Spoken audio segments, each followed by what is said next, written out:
10 de la mañana con 23 minutos. Nos vamos ahora a noticias internacionales. Giselle Guerra está con nosotros a esta hora de la mañana. ¿Cómo estás, Giselle?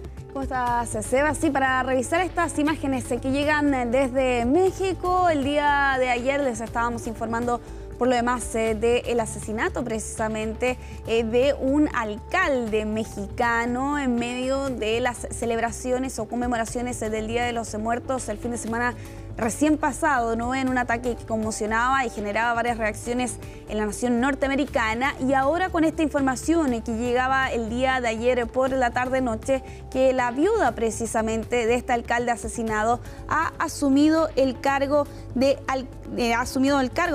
la alcaldía de Uruapan, en el estado de Michoacán, allí en el oeste de México, en una ceremonia que están viendo ustedes ahí en pantalla. Se desarrollaba en la jornada anterior y donde ella también, Grecia Quiroz, entregaba algunas declaraciones, por ejemplo, señalando que el legado de su esposo de lucha y de justicia está más fuerte que nunca. En esa misma línea también hacía alusión, por cierto, a este ataque. Se va señalando que ella llegaba hasta ese lugar con el corazón destrozado porque a ella le habían quitado a su compañero de vida, a su compañero de lucha, al padre de sus hijos, pero que también llegaba con ese valor que él le había enseñado, y así asume por lo demás el cargo, ¿no?, de la presidenta de este municipio ubicado en el estado de Michoacán tras el asesinato de Carlos Manso el pasado 1 de noviembre en medio de este evento público que veíamos precisamente durante esta semana se desarrollaba allí en México. Y claro, con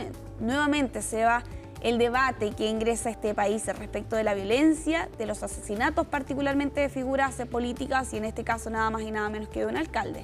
Claro que sí, es un hecho gravísimo, como decíamos el mismo día que ocurrió este hecho, no tan sorprendente lamentablemente por el escenario de violencia política que vive México. Pero la repercusión global que ha tenido también este asesinato muestra cuán grave es la situación que se vive también, ¿no? Ha tenido repercusión a nivel mundial este asunto. Precisamente hay ahí un trabajo probablemente del Estado mexicano de garantizar el funcionamiento de instituciones políticas a nivel local y de garantizar la seguridad en un asunto en el que está el debe hace mucho tiempo. Sí, por cierto, que se ha arrastrado particularmente en estos últimos años y cuyo malestar también se ha dejado sentir de parte de los habitantes de esta zona de Michoacán. Vimos las movilizaciones, las protestas incluso que se registraron el pasado día domingo en paralelo a la realización de este funeral, con algunos incidentes incluso en los interiores de edificios importantes, ¿no?, de la alcaldía, para expresar el rechazo y la molestia, por cierto, de estos hechos de violencia que ha estado enfrentando México en este último periodo, pero particularmente con este caso, ¿no?, la de este alcalde. En este caso particular, la viuda va a continuar el periodo precisamente de su marido hasta el 2027, luego que durante esta semana se presentara una especie de proyecto en el Congreso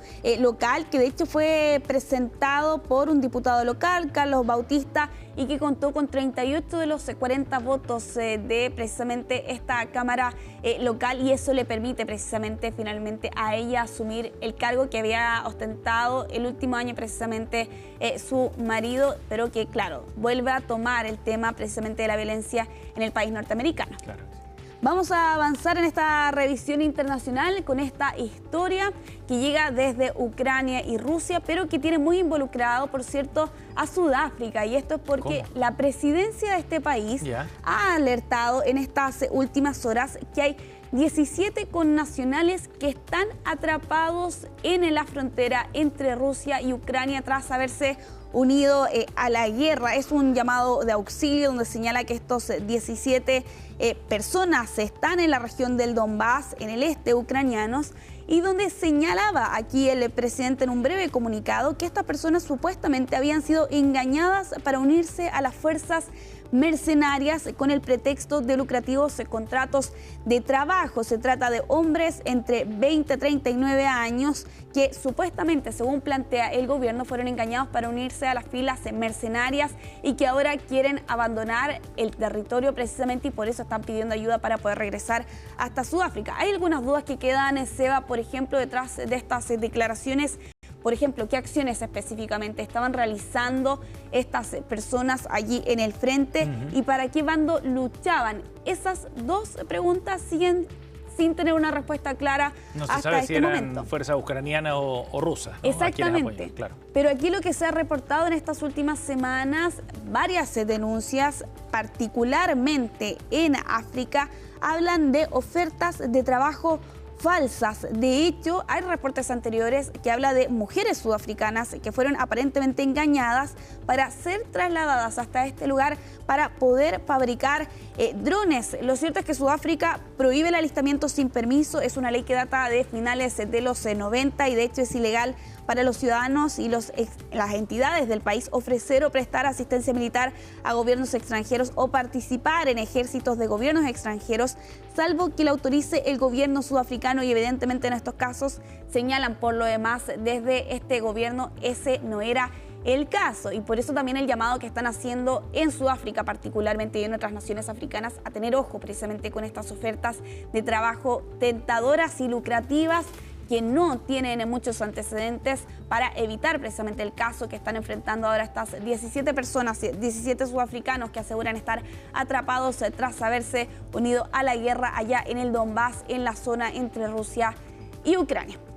Ya para ir cerrando esta revisión internacional, Seba, lo vamos a hacer con estas imágenes bastante impactantes y dramáticas. Llegan desde Estados Unidos y es la explosión de un vehículo allí en el barrio de El Bronx, en Nueva York, que se origina con un incendio en la basura y que finalmente termina con esta gigantesca explosión que estamos viendo ahí en pantalla y que capta un vecino que estaba evidentemente grabando, ¿no?, la situación que estaba ocurriendo allí en la calle, y que deja 7 personas heridas, bomberos que estaban en ese momento intentando contener las llamas que se habían originado en un basurero que estaba bastante cerca, que rápidamente se propagó al resto de los vehículos y que terminó con esta explosión. Impresionante la imagen y el riesgo también para la persona que estaba grabando ahí. Sí, exactamente. La columna de fuego que sube, mira.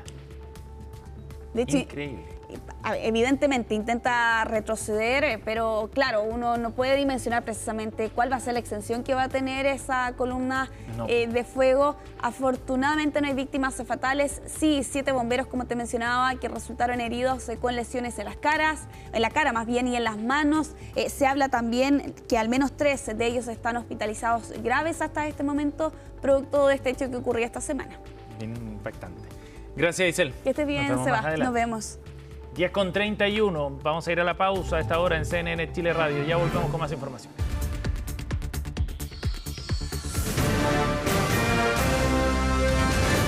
Hacemos una pausa y ya regresamos con CNN Chile Radio, AM.